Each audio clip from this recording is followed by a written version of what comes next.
welcome into another episode here of Dropkick Basement.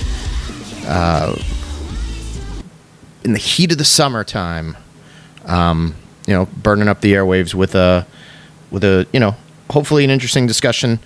Myself, your host Mike Madden, and I've got Mr. Gimmickless Tommy Schultz. Tommy, how are you doing on this hot summer day? I am trying to keep cool, and we got to put out that APB again because we got another man. Yes, another man down. Yes, for what feels like almost like a monthly occurrence. Certified 5 Matt Geiger not joining us for this week, otherwise assigned, but that's okay. We'll make the most of it, and we'll power through with what should be a couple good follow-up episodes to the draft that we did on last session's episode a couple weeks ago when we debuted it. That 2006 random draft. We got a lot done, and that was and thank you to the listeners who stuck with us on that one and endured the draft. It went real deep, I gotta say. From my opinion, Tom, I don't know how you felt about it. That was an Iron Man match of an episode. Sure. That one went Broadway. Yeah. But, I mean, listen, I had a lot of fun with that, and I think that doing something along those lines will definitely be able to give us future. Future shows like we're doing today, where we can book the promotions that we're starting for ourselves. Maybe do some cross promotion stuff between the three drafts that we had. But fun time, and again, thank you guys for listening for 2 hours. Yeah, it was good grueling fun is what we say. But again, it really worked. I actually listened to it. I was taking a trip to upstate New York, and I popped it on for part of my trip up the thruway. No traffic, by the way. It was a real clear day to get upstate, but. And that was the day before the 4th of July. I thought I was going to be sitting in 4 hours of traffic, but got up there in no time. But breezed through the episode, and really myself, I got to hear some insights that I probably hadn't gotten really deep into when we were originally recording. Because again, you're in the moment, I'm in the moment, and we're just sort of just trying to say, all right, who am I going to pick next? Or, all right, reacting to this guy's move. So there was a lot of good content on there. So we're going to do, and I'm going to start this off for this episode, and the next episode, Tommy will take it. But we're going to take the guys that we drafted individually, and we're going to book a card, basically your debut episode for the particular promotion that you're creating. With the 20 slots that we drafted for our guys, and see what the outcome is, and see what cool concepts we can bring to the table. So with that being said, here goes. The other task that I had thrown out to the guys off air after we did the draft was not only are you going to book a card, you're going to kind of create a little bit of give your promotion a name, and maybe have a region of the country that you're going to run or if you're thinking of an arena that you want to host your first show in. So for my promotion, I've dubbed my promotion Global Pro Wrestling. Okay. GPW. Just to reiterate, I'm going to go over my roster of wrestlers. Oh, yes, good idea. And we'll see what the GPW globalers have to say about this. The GPW universe. So my first round draft choice was Samoa Joe, followed by Chris Hero. Son of a bitch. The Icon Sting was next, followed by the other Icon, Double J Jeff Jarrett. Oh. The Ayatollah of learning Triola, Chris Jericho.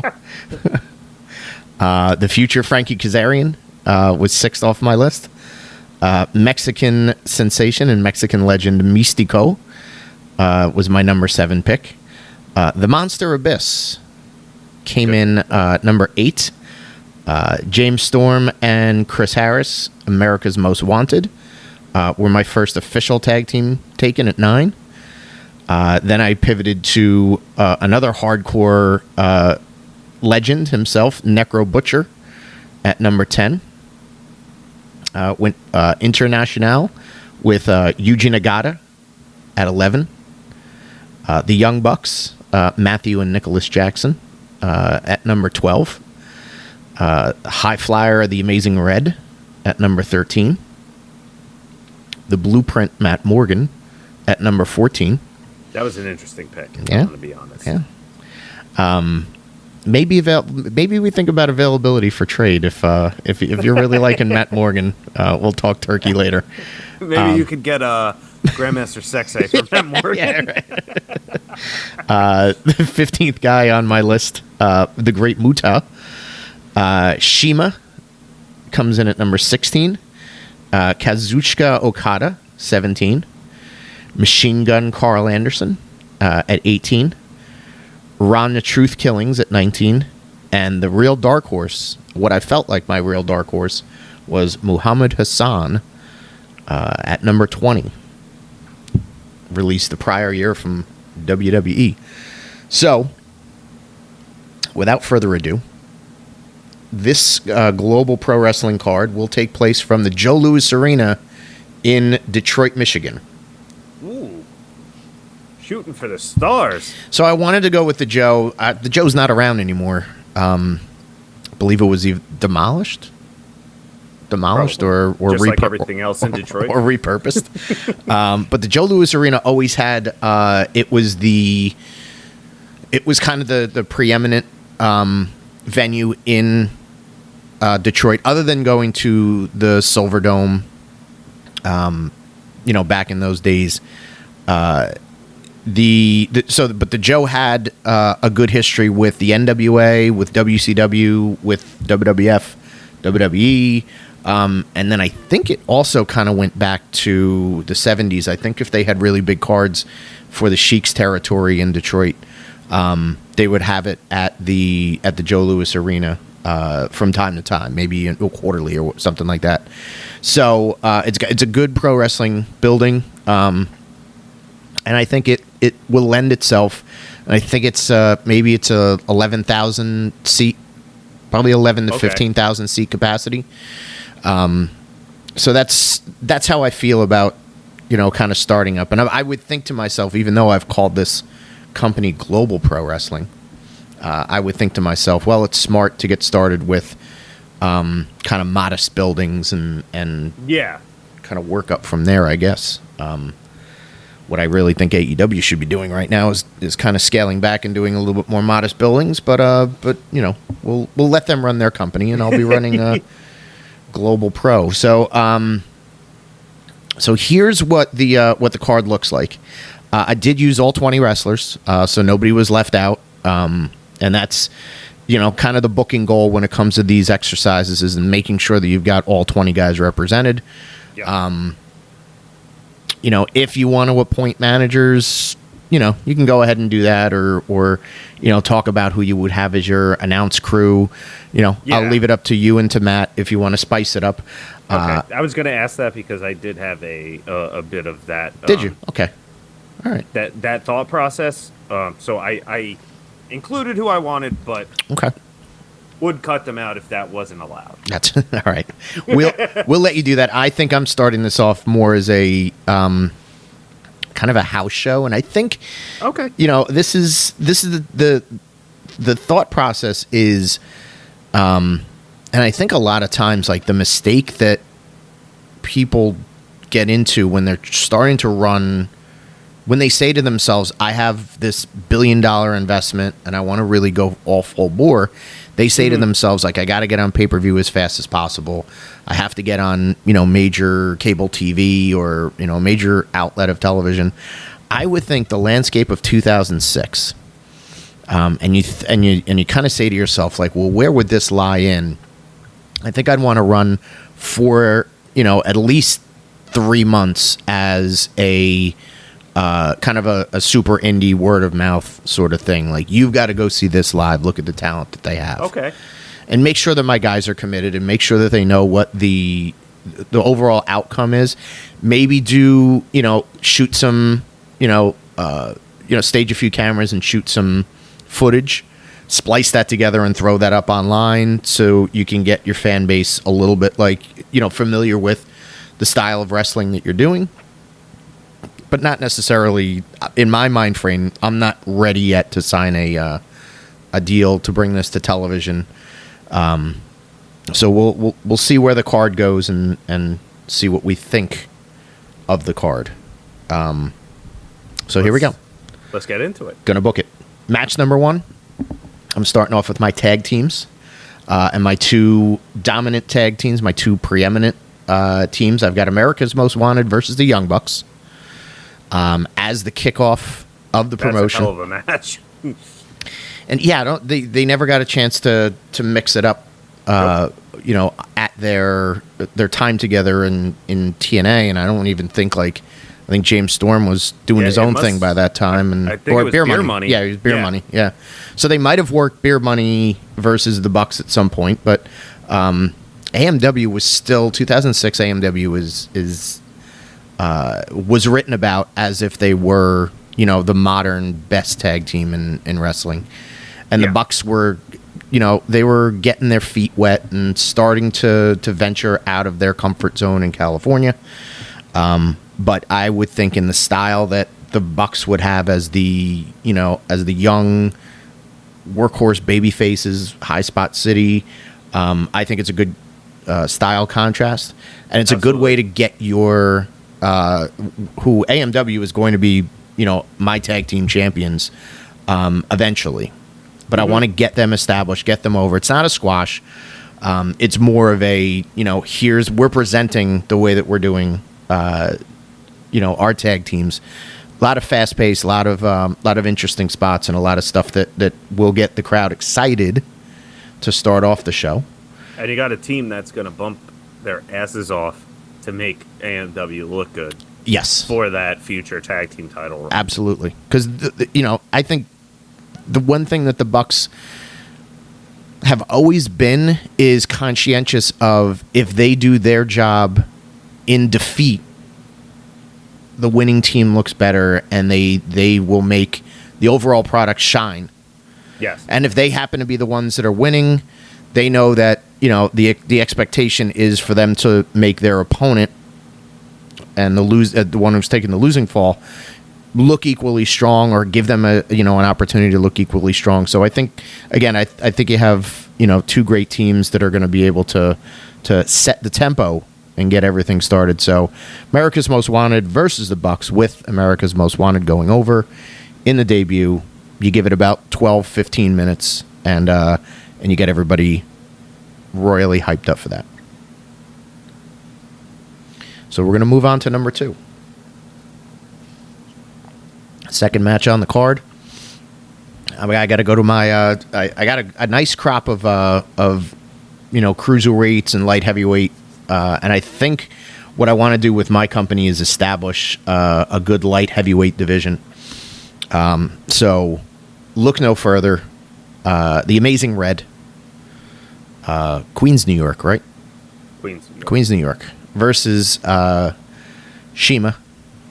Ooh, I like that. I love that. Yeah, I mean, both guys had a good amount of buzz around them in 2006. Amazing Red was kind of a breakout in the X division within this year, but also killed it in early Ring of Honor, in East Coast Indies, and really was starting to influence a lot of guys that were training to wrestle right around that time.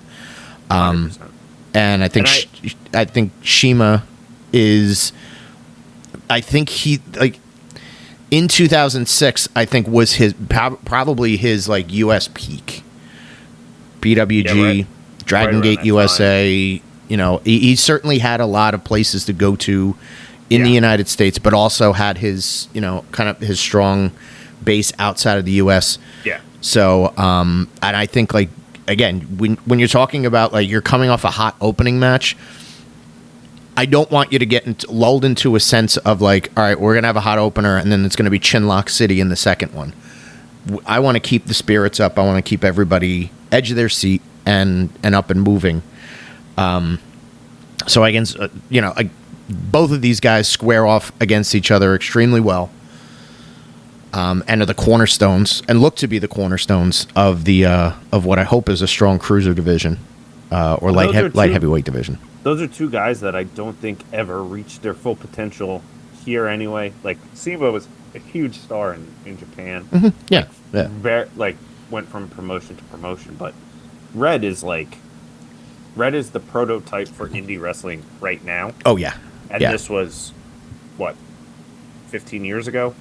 Like, Yeah, again, I think he's getting a lot of his flowers now that he's, winded down his career and only makes sporadic appearances. I think there's a lot of people that are like, oh, I was influenced by the Amazing Red. I loved watching him. But it's usually like, I always wanted to emulate his style. And I think there's a lot of, like, I hate to say it, there's a lot of, like, modern, I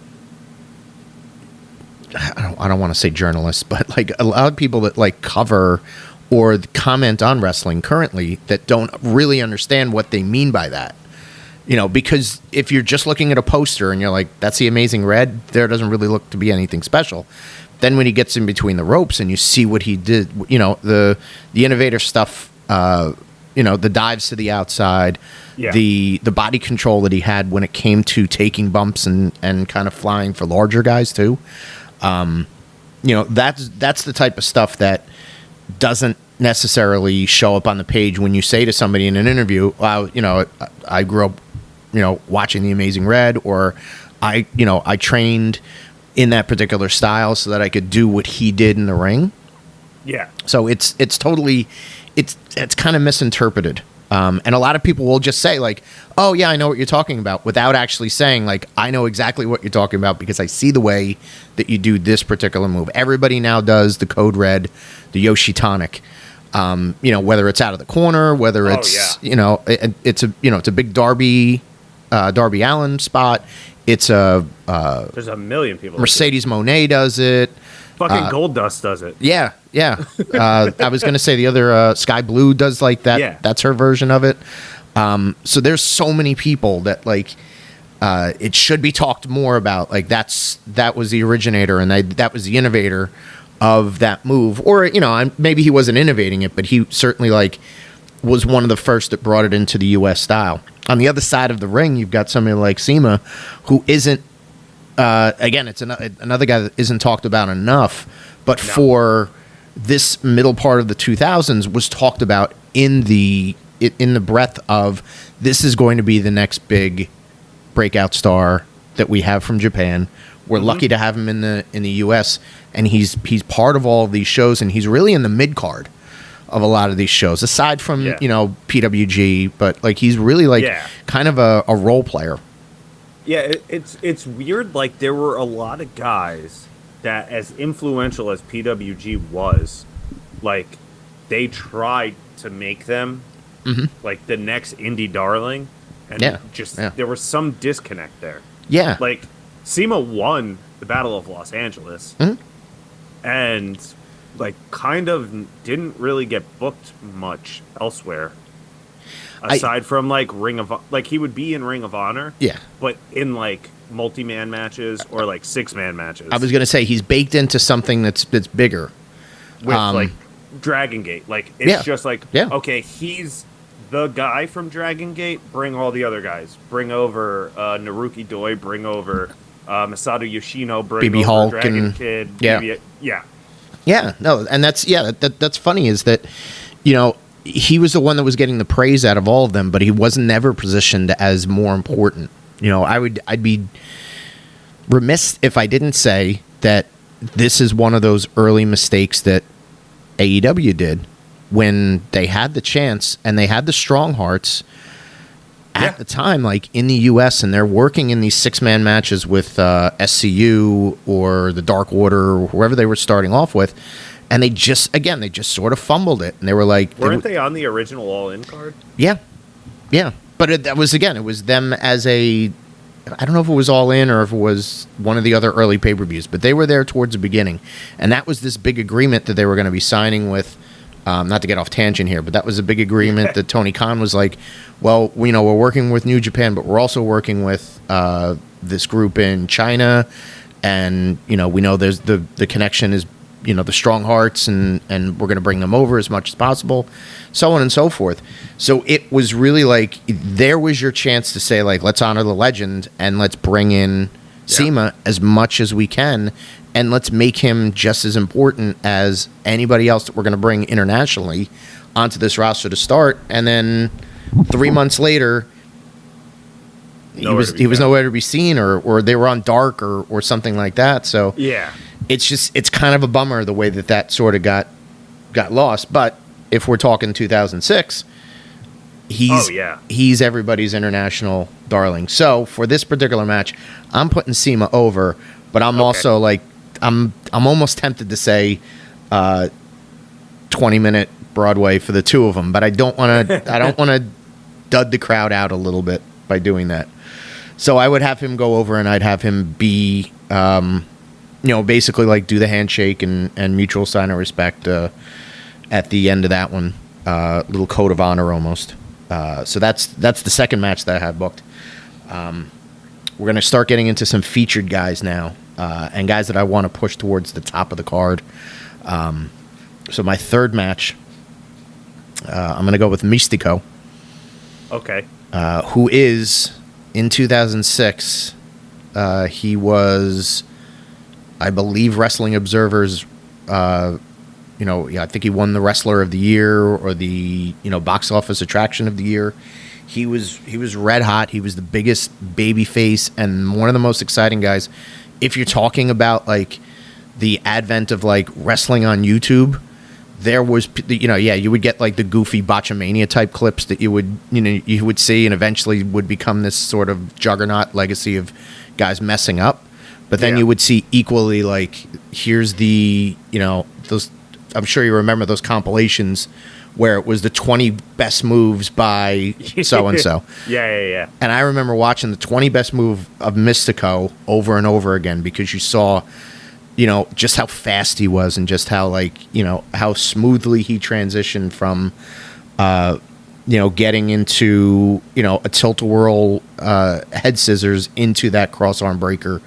And also like he continues to be an incredible lucha base when you think about guys, because he's a little bit taller, so he's a great base for the younger guys to work with and to actually like emulate his style, allow him to do that. So Mystico is actually going to be a really big featured guy and a high position guy in my company going forward. And at that time especially, that is peak. Oh yeah. Like, I think that a lot of people will look at him and think Sin Cara, but that they even brought him in like kind of way too late. Yeah, you know what I mean? He was 5 years after this. 4 or 5 years after this is when they finally like put pen to paper and like brought him in, because this was funny, is like he had gotten looks from a bunch of different companies. Actually couldn't, because they had the I guess the ill will between CMLL and New Japan, so he couldn't go to New Japan, and New Japan really wasn't the strong force that it is now. But the bottom line was that he, like, WWE was always sort of like, all right, well, he could be a guy that we bring in, but we really have to change it. We can't have him doing this, this real fast pace, because we don't have anybody that's going to match up with this, and it's a mask guy and all this other, and we already have a Rey Mysterio.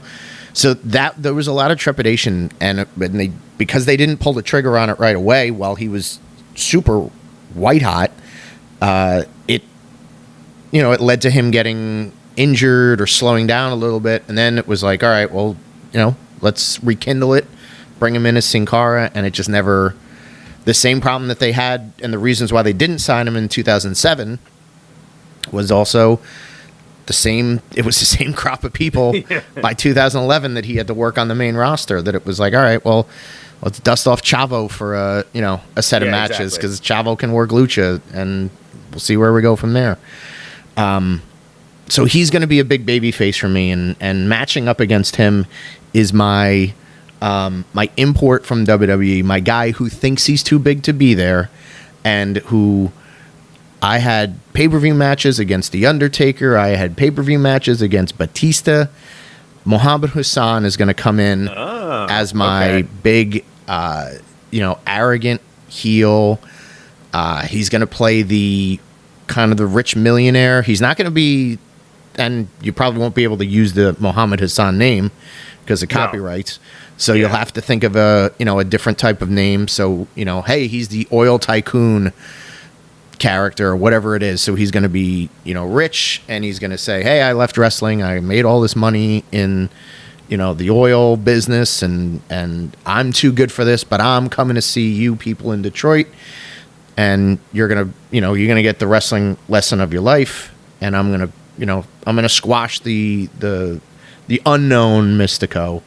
And of course, Mystico will beat the shit out of him and run circles around him for about 8 minutes, and we'll get La Mystica, and everybody will get excited and throw their babies in the air, and and they'll look forward to seeing Mystico soldier on and become a very important person. But who's Muhammad Hassan, for the little bit of time that he was in WWE, and again, he was a guy that, like, I think he was even fast-tracked out of, like, OVW when he first came into OVW. So he wasn't, like, a guy that got really seasoned down there, because I think they were like, well, hey, you're going to position him in this way, this misunderstood, like, sort of, like, foreign, I get ridiculed, and, the American people aren't as nice as you think, and, just because I'm Muslim and all that other stuff. So, I mean, it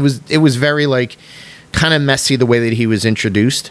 But I thought he actually, like, was a pretty decent wrestler for the guys that they were bringing up around that time, who all looked sort of like it was those jacked, like, 6'8" muscle guys that were all stamped and just sent to the main roster. I thought he was different. I thought he wrestled and took bumps a little bit differently than the other folks. So it's a shame that he never got, and maybe because he lost his passion for it, or he thought there was too much heat on him. When he was leaving WWE and they did that shitty bombing angle, or that kidnapping angle the day of the London bombing, and he was probably told by somebody in that company, like, you're never going to be able to wrestle again. Thank you for your services. Wish you the best luck in your future endeavor. Don't go wrestle anywhere else. So I'm hoping that this guy probably would still say, like, all right, well, I got something in the tank. And the money man, the money mark behind Global Pro Wrestling will be able to say, we've got this character cooped up for you. What do you think? And see what it's like. So I think he would be a good heel coming out of WWE, I think. Oh yeah, for sure. I mean, I have to be honest. I can't even name a single Muhammad Hassan match. I can't. I just truly don't remember it. It was just like a weird time. In, like, I don't think that I was really watching the pay-per-views very much or anything like that. Yeah. So I was just like, well, a very strange time and a very strange angle to try and pull off. Yes. Little insensitive. Especially considering it's like, we now have The Undertaker back. We have The Undertaker back as the dead man, and why is he feuding with a Muslim guy? This doesn't really. It's not. So the dead guy's defending America against. Like, is he remembering that he's the king of America again? It's like, all right, let him. The whole thing was shot, but yeah.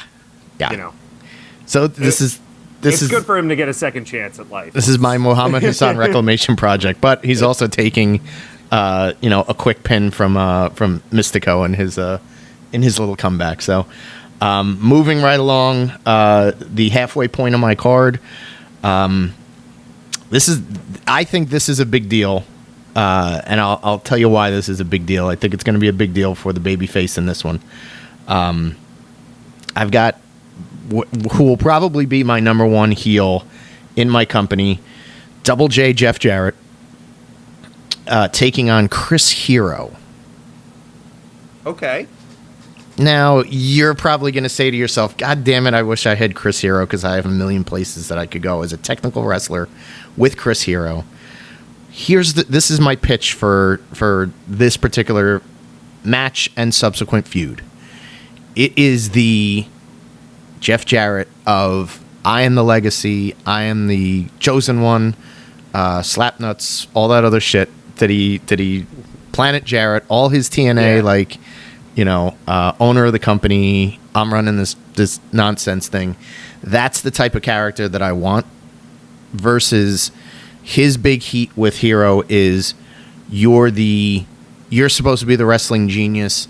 You're supposed to be the guy that's going to be, the future star, and I'm here to tell you that you're not a future star. You are up against the chosen one, the blah, blah, blah, So it's an old, and I think Chris Hero would be up for kind of the old traditional Memphis wrestling feud.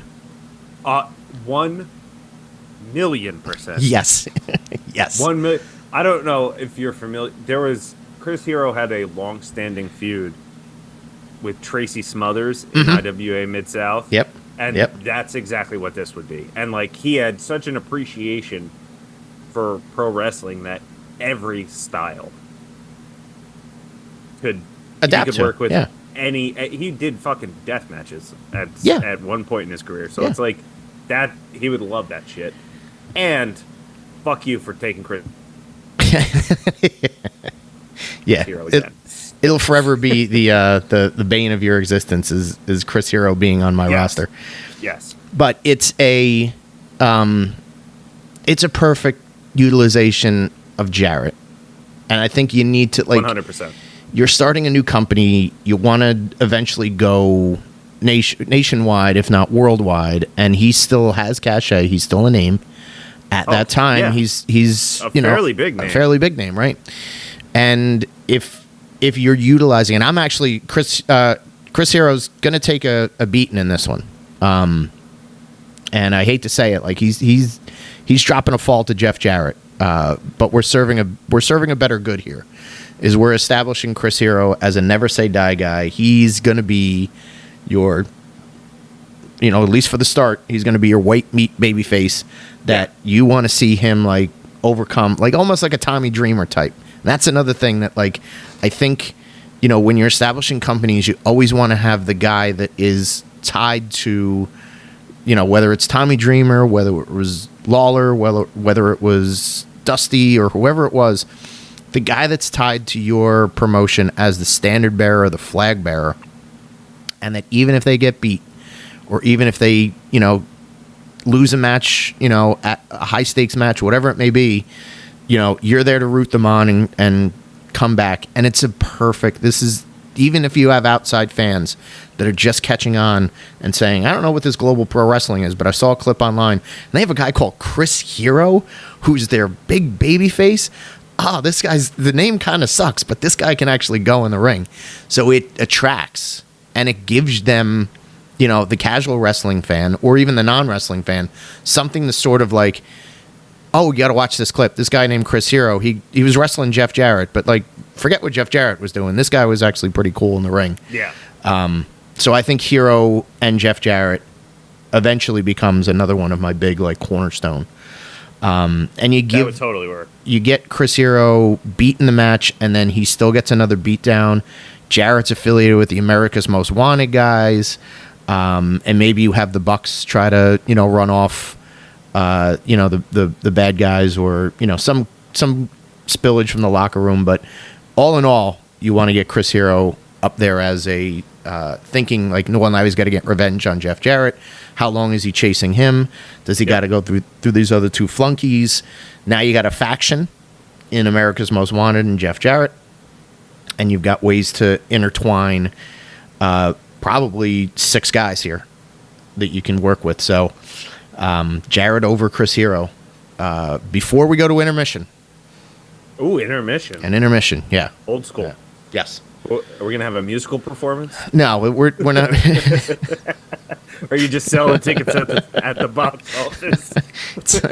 Yeah, nobody really knows my guys yet, so maybe they could, just everybody goes out for a soda.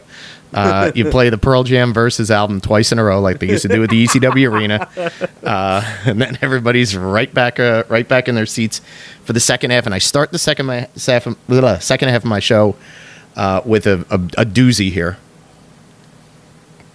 I've got a Texas Tornado, no holds barred. Whoa! Texas Tornado match, not a tag team match. Okay. On one side of the ring, you have Ron the Truth Killings and his partner, the Blueprint Matt Morgan. Whoa! Kind of a hodgepodge team, right? They're taking on, actually under the tutelage of Father Jim Mitchell, the Monster Abyss, and Necro Butcher. Oh shit! Yeah, that's a tag. That's a dastardly tag team. That's an unwashed, and I think I might call their faction the Unwashed Masses, because you have Necro Butcher is Necro Butcher, dirtiest man in pro wrestling, and Abyss is a massive man, so he's the masses. Yeah. And I think you're going to change his name from the Monster Abyss to the Massive Abyss.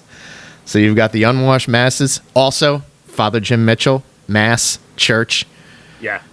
Really. All of that was just off the top of my head, by the way. That's riffing, baby. Against the Truth, Ron Killings, who, he had, at this time, he had been a NWA champion, and he's got the rap gimmick, and, he's going to do his rap, write some original rap songs for, the GPW experience. And he's got, again, another guy that's hot off of a underwhelming WWE run. Very underwhelming. That's got a ton of potential. The Blueprint Matt Morgan, who can be a good babyface and can be a good heel. In this role, he's obviously a babyface, but he's going to be the one that, when we pair off these two guys, or I should say these four guys, into their own feuds, you're going to have more of the hardcore stuff between Truth and Necro, and then you're going to have kind of the big guy, hoss fight, physical between Morgan and Abyss. But this one's, you got to get back from the concession stand, because if you're not in your seat, you're not going to have a seat. So you're going to have, this is going to be wild. This is going to be another one that's clipped all over the place. You're going to have really innovative spots. Give Necro a weed whacker to the back, or, a bowling ball or something. Real wild stuff. I don't even think we'll have a finish on this one. I think it'll just be referees lost control and we don't know when these guys are going to come back. Let them fight to the balcony or to the upper deck of the Lou, of the Joe, I should say, and just kind of lose track of it and fade out. And then at some point later on, they can come back. I haven't said anything about that yet, but that is always a possibility. So we move on from there. We go into another tag team match, and I think this is another one where I've got two teams that you could see long term as teams that are going to be chasing the tag team title. So I've got, on one side, I've got Frankie Kazarian and his tag team partner, Machine Gun Carl Anderson. Okay, I like that as a tag team. I like that as a tag team, right? Yeah. Against Yuji Nagata and his tag team partner / young boy, Kazuchika Okada. Okay. Couple of years into the business. Kazu was 2 or 3 years into the business, so he wasn't yet at a point where they were sending him on excursions to the U.S., so we might have to kind of fast forward the timeline and say he's on excursion. Nagata's here for a short term to show him the ropes and to have him, kind of work with him as a tag partner. And you've got somebody like Carl Anderson. This is before he even went over to Japan. But he's sort of in that young boy role with Kazarian, even though they might be the same age. But that's a good contrast. You've got, Anderson gets to play the power guy, and Frankie's the high flyer, taking on, a certified star in Yuji Nagata and a what will be a future star in Okada. And I'm gonna give the nod in this one to Frankie and Carl Anderson, just because I think they are a good underneath team, or at least a team that you can eventually get up there to challenge AMW for those tag team titles. Especially if you're putting AMW in a heel respect, like Frankie and Carl are definitely good baby faces. Yeah, and they could be good heels too. Like if you decide to go that way. But I think debuting them as baby faces, as like I don't know, they seem like you could like put almost like a heavy metal gimmick or something like on them. Yeah, to a point, and then maybe you call the team Guns and Guitars or something. I'll think of it. That did not come as smoothly as MGK, Machine Gun Kazarian. Oh, okay, all right. I don't hate that either. But yeah, they definitely, and again, you get to see a little bit of what Okada can do. Okada's going to be the one that probably stays there in the U.S., and he's going to try to establish himself. He's probably under 200 pounds at this time, so he's going to slot in with your light heavyweights. And if you hold on to Yuji Nagata, and I eventually will have like a heavyweight title tournament, Yuji Nagata is a guy that you're putting in a title tournament, and you got a bunch of dream matches that are floating throughout the hemisphere here, and able to kind of move and play with a lot of guys that he's got good history with. So, but yeah, Kazarian and Carl, Kaz and Carl. They're the team that's going over here. Semi-main event time. This one is for the NWA WCW fans out there, and it's going to be on the poster. And I don't care what he says he wants to do or what he thinks is a great. Hey, it's the most popular version of my character. Sting is going back to fucking blonde hair, surfer ass Sting in my company. This is going to sound controversial, and I will get flack for it, I'm sure. I was never a big fan of the Crow. I wasn't a Crow Sting guy. I didn't like doom and gloom Sting. I'm going to say that the initial Crow Sting, where it was the adversary to the NWO and the reasoning behind him turning into that character. Mm-hmm. That version of the Crow made sense, and I did enjoy that. However, once he went tomato face,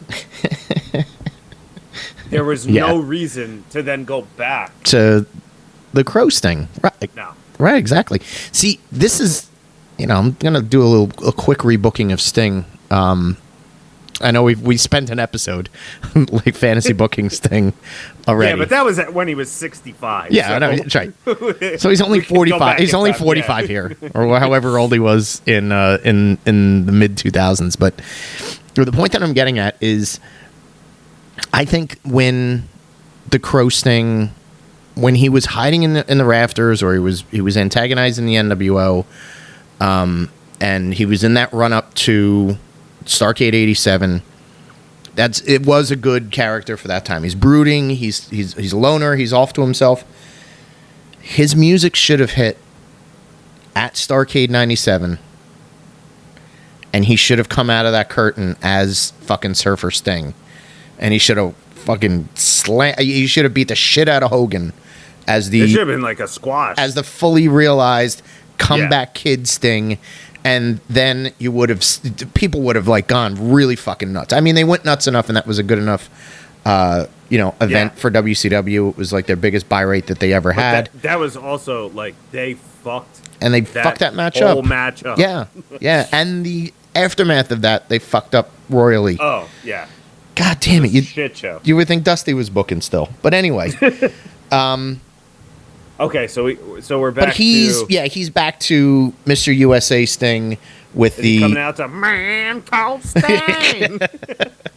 I'll have to get my my legal department to get his old. He had really great like instrumental music that was probably licensed somewhere else in his NWA days, which was just this, almost like an Ultimate Warrior like guitar riff that it was fucking great, like, and it was perfect for him. So I'm bringing back traditional Sting, and he's wrestling his greatest partner and greatest opponent of the 90s, the Great Muta. Oh shit, that's not what I completely forgot that you had Muta on that roster. That's fucking awesome. Yeah, I love that. I'm reviving the Muta Sting dynamic as two of my elder statesmen, two of my like, and we're gonna treat our veterans well in this company, and we're gonna match them up against each other.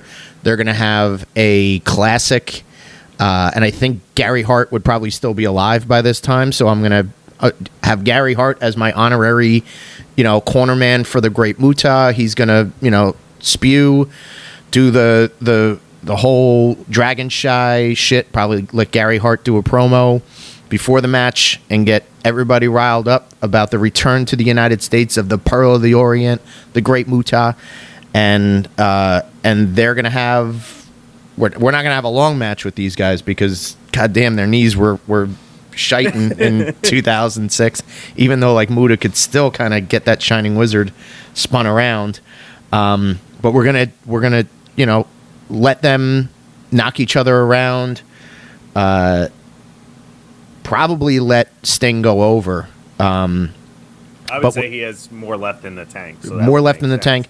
Maybe do a mutual sign of respect at the end, and maybe you have a chance to like get them to be a team for a little while. As they take on the baddies. Yes, by the way, this is the time when the four guys that were fighting each other from the lost tornado match will rear their ugly heads at the end of this and brawl their way out, and Sting and Muta have to team up to try and thwart Necro Butcher and Abyss, and that will lead a contingent of Sting and Muta to take on the unwashed masses. And you have Jim Mitchell and Gary Hart squaring off against each other in promo battles. And it's a nice build to, what may be our next event. So, everybody just sort of gets thrown around and mixed up in that one. But Sting does go over and has the nice, the nice continuation after that. Main event time. This is the precursor to what will probably be my heavyweight title feud. Samoa Joe versus Chris Jericho. Yep. No forklifts. No FTW belts. Oh, God. Prime Jericho. And almost Prime Joe when you talk about like a guy that was like on fire in 2006. Oh, yeah. Just getting ready to move to TNA and to start that part of his career where he was main event pretty much right away. Like there was no like, there's no stop starts with Samoa Joe. Although like TNA, the outcome wasn't great. The beginning of Joe's time there was excellent, and he was booked like a real, like not a heel monster, but a monster in a way like nobody fucked with him. He was the badass. So you've got that badass version, and Jericho he's a heel Jericho. I want the dipshit Jericho that Ayatollah Rock and Rolla, the I'm bigger than the industry type Chris Jericho, big bombastic, and he's getting the Duke over Joe here to set up more madness. And again, I said these guys they're neck and neck with Hero and Jeff Jarrett in my like ascension to find the top of my card. Sting's going to be there. Muta's going to be there if he's in good enough shape. Yuji Nagata, Mystico are going to float in and out of that. Even Abyss eventually gets himself positioned in that upper part of the card. But Joe and Jericho, they're going to put on a great match. Jericho gets the win, nefarious as it may be, and we're going to send the people home happy and saying, look for us on, pay-per-view on your future television shows once we get our act together. And once we do, and I think I would want to keep myself to that like Midwestern part of the country. Okay. To really start off with. So you do shows in Detroit, you do shows in Chicago, you do shows in like maybe you could go to Denver, Colorado, maybe you can go down to Texas a little bit and work some of the Texas towns. But really like the middle, I want this to be the middle part of the country's bread and butter. I don't want to be Southern. I don't want to be East Coast. So yeah, that's where we start with GPW. I think that was a decent first episode of this series. We're gonna come back on our next episode, and we're gonna hear from Tom, and he's gonna go through his roster and the lineup that he's put together for his debut show. So, any parting thoughts on this one? I would definitely buy a ticket to see that show. Mm-hmm. That's for sure. Thank you.